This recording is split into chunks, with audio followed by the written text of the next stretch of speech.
Hello everyone, my name is Anna Beale. I'm a tenant at Cloisters Chambers. I do primarily employment law and I've been there for 12 years. Hello, my name is Jonathan Dixey. I am a tenant at 5 Essex Court. I was called to the bar in 2007 and have been at 5 Essex Court since. I have a relatively mixed civil practice. Employment is probably about 30-40% of what I do. The rest are sort of police law, public law, inquests and inquiries. I'm Kate Balmer. I'm a junior tenant at Devereux Chambers. I practice in primarily employment law, but I'm also on the Attorney General's C panel and do a bit of a mix of employment and commercial crossover work.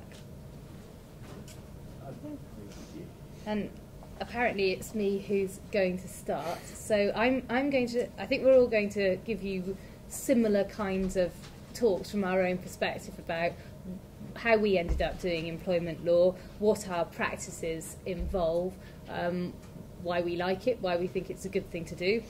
At least I'm starting from that perspective, and I think everyone else is. And I'm also going to try and give you a bit of insight into two things that I think I can tell you about, which we're all going to have particular things to talk about. Mine in particular is that I try to work 4 days a week, so fitting a practice around a family, and also tell you about how my chambers operates in terms of pupillage, to give you a bit of an insight onto that. So we've got 10 minutes to make a start. Why did I do employment law?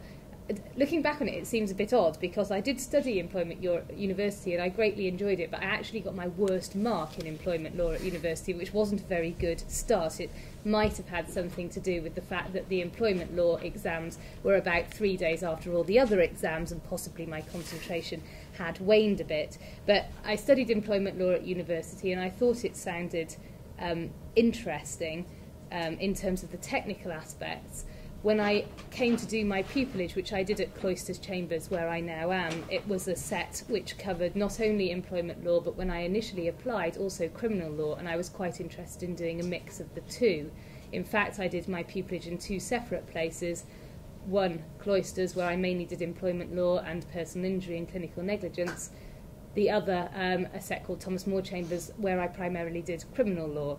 And for me, I found employment law more interesting in terms of the technical aspect, but I also like the fact that, as I'm sure you'll hear from the other two people on the panel, employment law has quite a personal aspect to it as well. Whether you're acting for an employer or for an employee, there are going to be people with various parts of the story to tell to you. You've got a kind of insight into various industries, into various working setups, and so you've got a merging of some very interesting technical areas of law like discrimination, like for example equal pay, transfer of undertakings, which is when you go from one company to another and what happens to the employee in those circumstances, but also you've got a personal aspect to all of that which I find very interesting.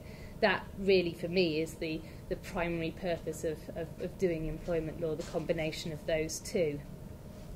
The type of work I do now is primarily employment tribunal work, also work in the next level up, which is the Employment Appeal Tribunal, and I have also been involved in Court of Appeal cases. Because I have a bit of a mixed practice, I also do some personal injury and clinical negligence work. Sometimes there is an overlap between my cases where there's personal injury aspects and employment. So, for example, you could have a case where someone's been discriminated against, but that could also lead to a claim under the Protection from Harassment Act or to a personal injury claim, a negligence claim. So there are a number of avenues, and those are areas of law which in my view are quite complementary, and in chambers we do have a number of people who cross over. But as I said, most of my work is in the employment tribunal. It ranges from fairly straightforward unfair dismissal cases through quite complicated dismissal cases with whistleblowing elements, discrimination claims, and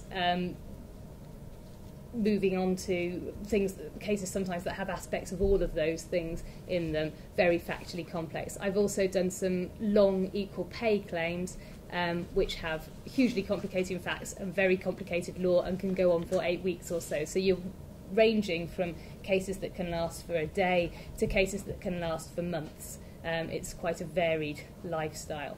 There's also a fair amount of paperwork and drafting in employment law, drafting claim forms, drafting response forms, drafting responses to requests for particulars. At the moment, drafting, for example, discrimination questionnaires, which are about to disappear. There's a fair amount of advisory work too.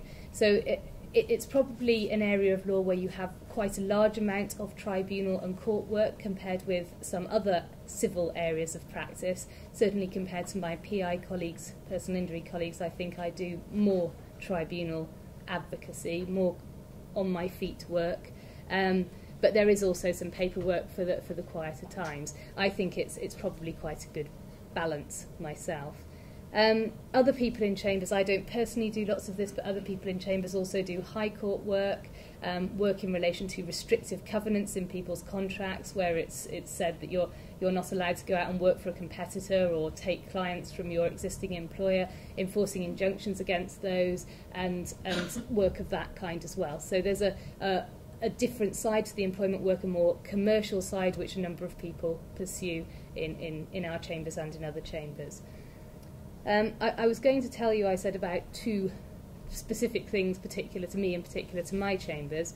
I have a 2-year-old son, and I try to achieve some balance, that mythical work-life balance between having a family and practising law. I think it's probably not the first career one thinks of where there's a work-life balance necessarily. But I think one of the nice things about employment law is that because employment judges tend to be employment lawyers, they are more familiar perhaps than judges in some other areas of the law with the ideas of the Equality Act, with flexible working and that kind of concept.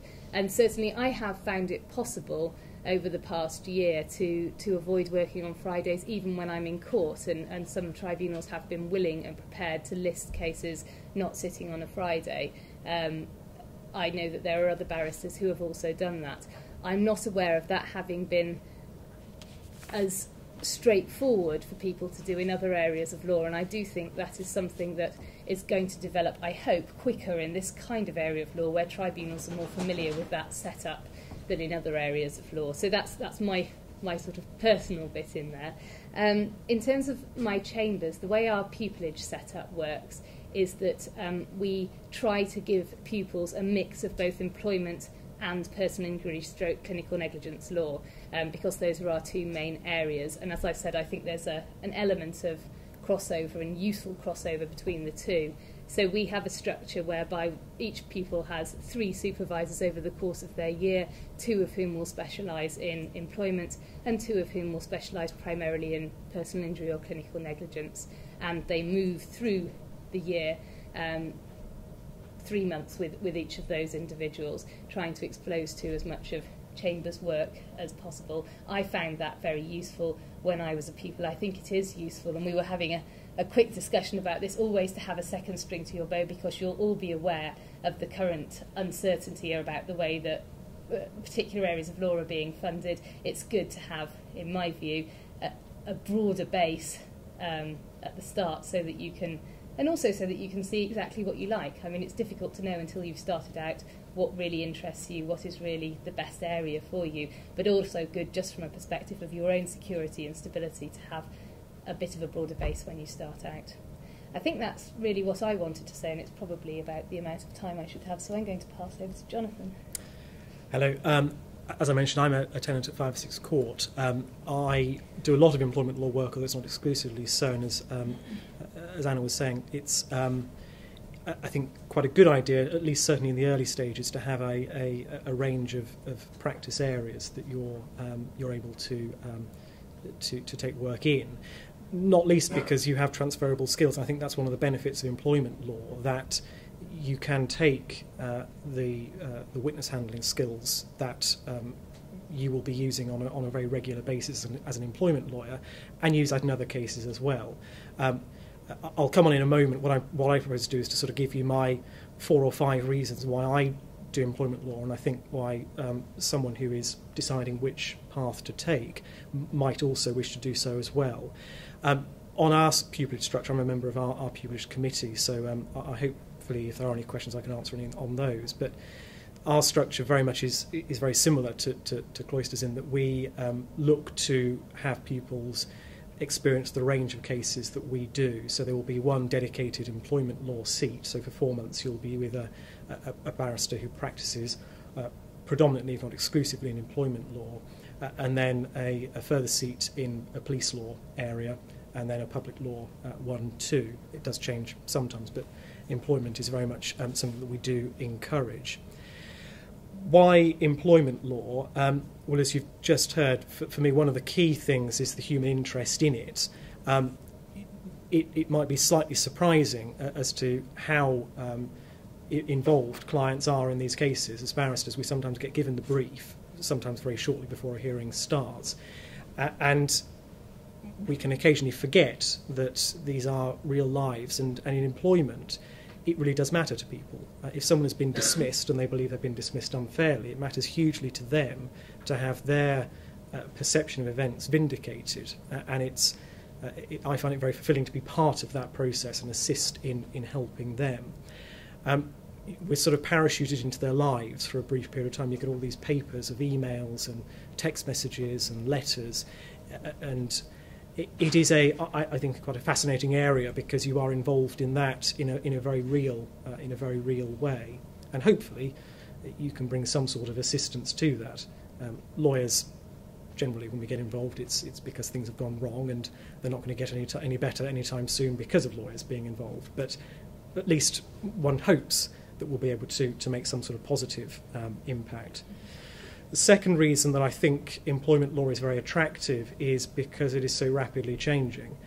The law changes on a week-by-week, day-by-day basis. I suspect all of us here have email updates that come in every day, and there are cases that come out every single day during the week, not during holidays, in which the higher courts, the EAT, Employment Appeal Tribunal, has clarified certain meanings in the law. Statutes are changing on a regular basis. The regulations that the government creates, again, change on a very regular basis. It's an inherently political and social area of law as well. That can sometimes lead to it being a bit of a football.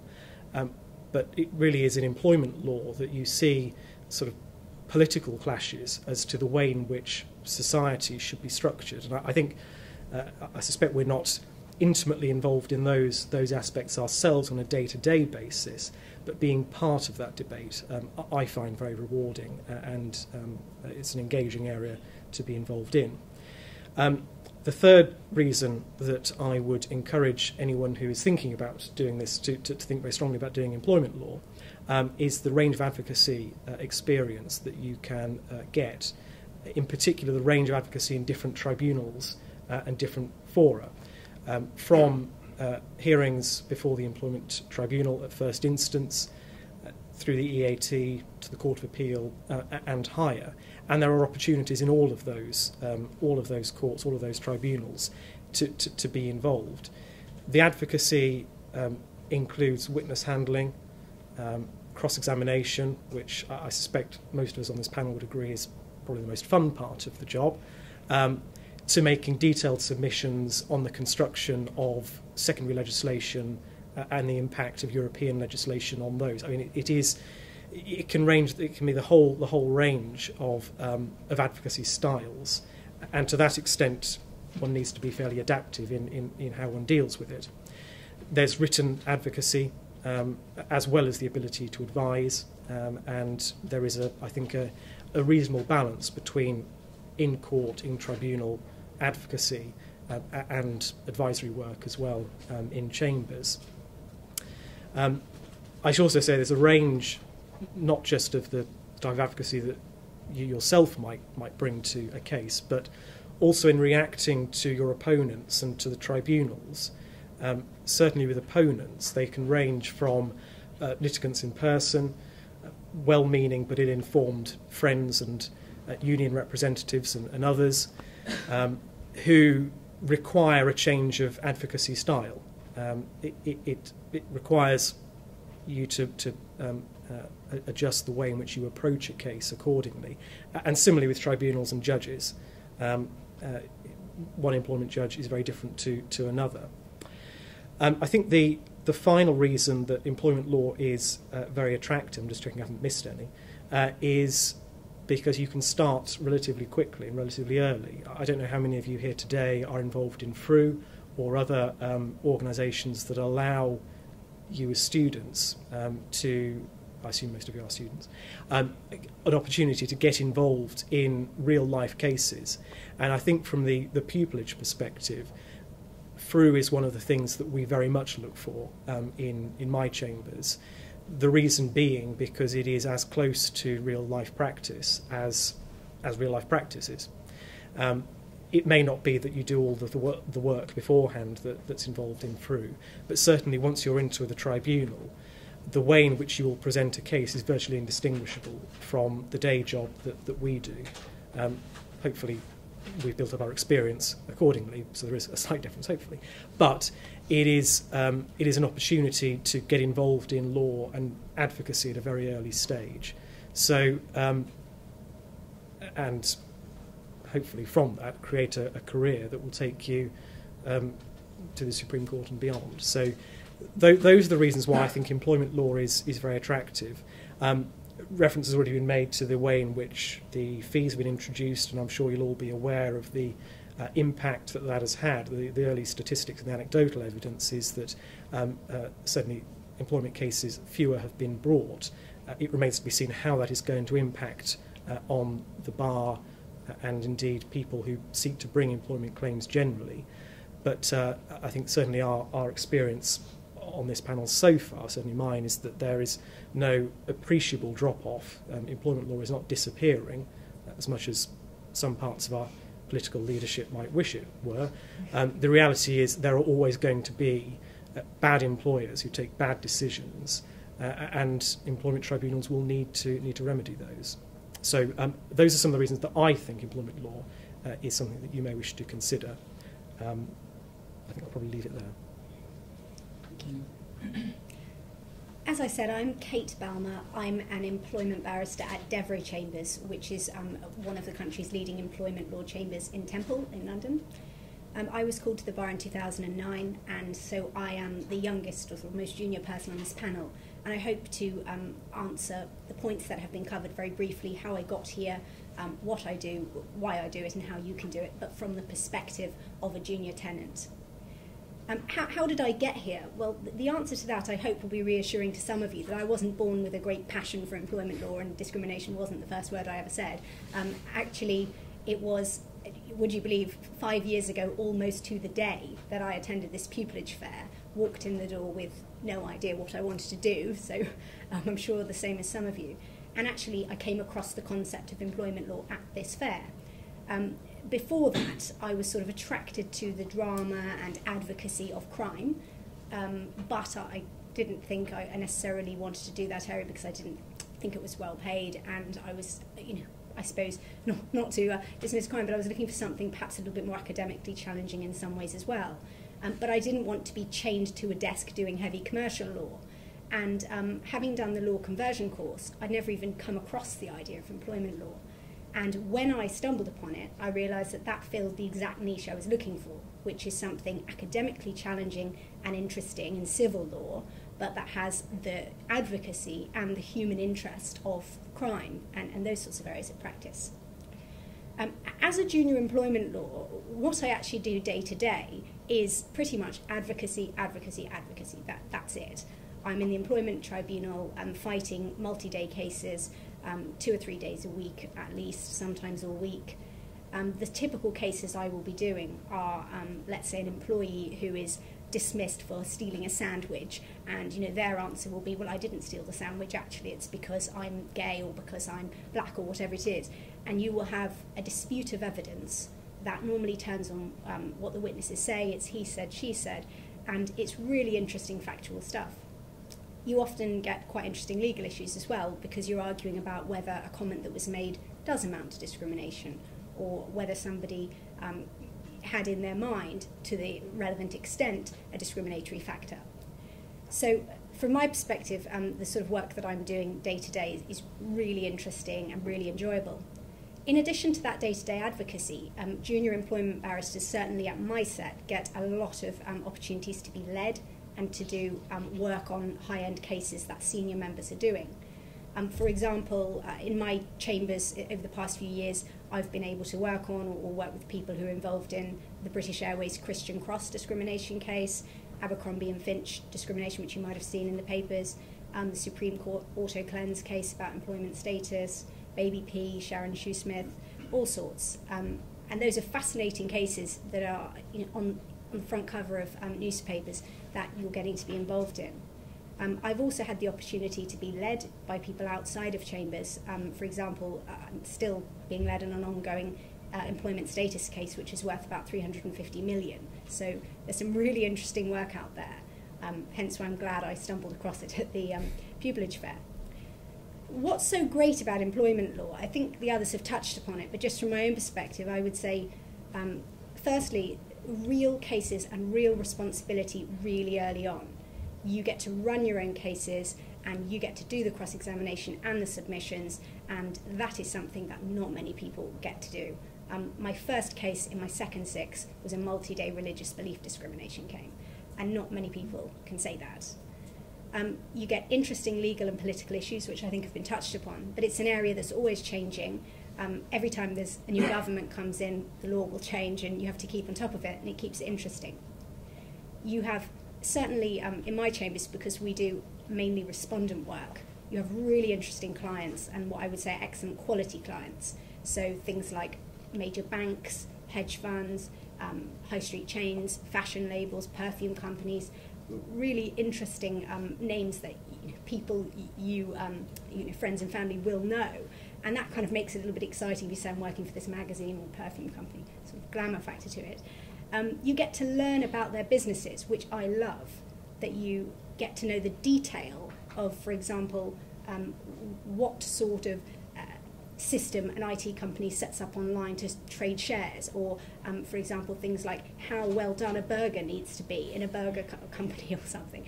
The detail that you learn about how a parcel is delivered or how a bank deals with its commercial information. If you like human interest stories, you'll find that sort of thing fascinating, and I love it personally. You do get great stories. You will never, ever believe the things that people do in their workplaces. I mean, it's extraordinary. I'm sure for sensitivity reasons I can't say, but things like the things they write on Facebook, the inappropriate liaisons they get up to, the things they say, you will never be bored because it's great fun.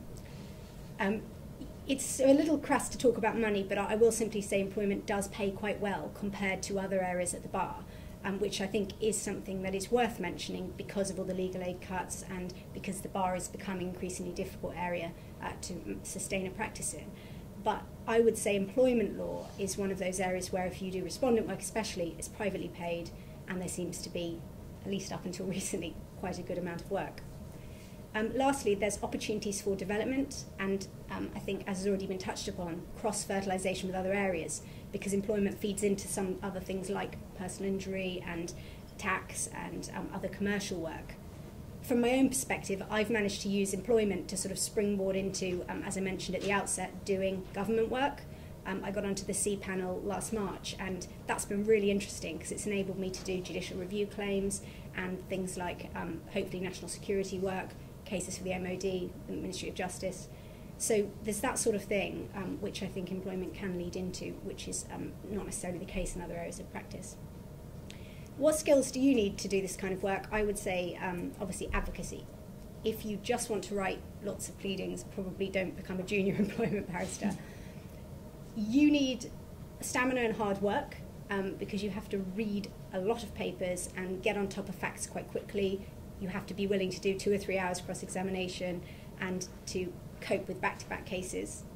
You really need people skills, and I think that's one of the biggest things that separates good employment lawyers from perhaps more commercial lawyers at the bar, and that is because we have to deal with people from all walks of life.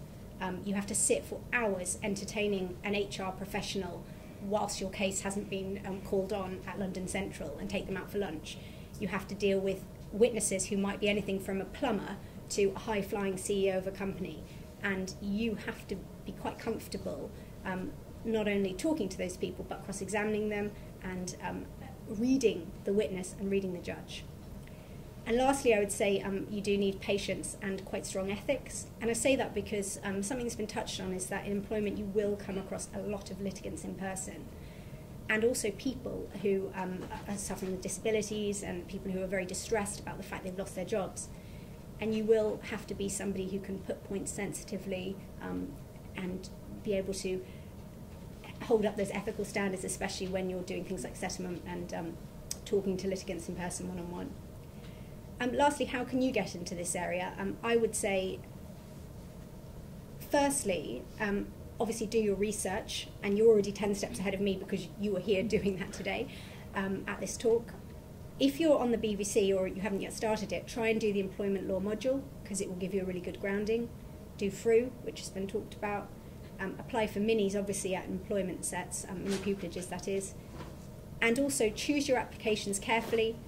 Make sure that when you apply, you're not wasting an application. So tailor what you want to do to the specific sets. If you just want to do employment, don't apply to a set that does lots of other things.